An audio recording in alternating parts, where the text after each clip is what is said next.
আল্লাহ তুমি যদি তোমার বান্দারে মাফ করে দাও, আমি ইব্রাহিম নবীর কিছু আসে যায় না।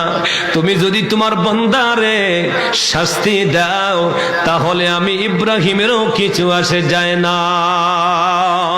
নবী গো, কেন আপনি কান্দেন ইয়া রাসূলুল্লাহ? নবী বলেন, ও সাহাবীরা, ইব্রাহিম নবী উম্মতকে দুই ভাগ করে দিয়েছে, ঈসা নবী উম্মতকে আল্লাহকে দিয়ে দিছে, এই জন্য আমি কান্দি রে। আমার গুনাহগার উম্মতের হবে কি উপায়? ফাবাকা রাসূলুল্লাহ সাল্লাল্লাহু আলাইহি ওয়াসাল্লাম, আমার নবীজি চক্ষু মোবারকের পানিগুলো ছেড়ে দিয়ে নবী কান্দেন। আল্লাহ পাক বলে, জিবরাইল, হে জিবরাইল, আমার নবীর দরবারে যাও, ফাসআলহু হুয়া আ'লাম, নবীকে গিয়ে জিজ্ঞেস করো নবী কেন কান্দে রে, নবী কেন কান্দে। ও এনেকপুর দরবারের বাইরা, নবী কেন কান্দে গো? আমার আল্লাহ জানে কি জানে না? আর জোরে জানে কি না? এরপর জিব্রাইলকে বলে দেয়, জিব্রাইল রে, আমার বন্ধুর কাছে যা, আমার বন্ধুর কাছে যায়া জিজ্ঞাস কর কেন আমার নবী কান্দে।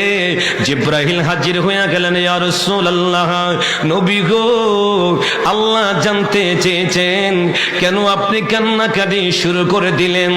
আমার নবী বলেন, জিব্রাইল রে, জিব্রাইল, ইব্রাহিম নবী উম্মতকে দুই ভাগ করে দিছে, নেককারে নিজে রেখে দিছে, গুনাহগার আল্লাহকে দিয়া দিছে। ঈসা নবী নেককার আর বদকার ভাগ করে নাই, উভয়জন আল্লাহকে দিয়া দিছে। আমি নবী কান্দি রে, আমি যদি নেককার রাখা দেই, আমার গুনাহগাররা কার কাছে যাবে? কে তাদের জন্য সুপারিশ করবে? কে তাদের জন্য আল্লাহর দরবারে ওকালতি করবে? জিবরাইল ইব্রাহিম নবী উম্মতকে ভাগ করতে পারে, ঈসা নবী উম্মতকে আল্লাহকে দিয়া দিতে পারে। আমি নবী তোরে আমার উম্মতকে গুনাহগারদেরকে আলাদা করতে পারি না।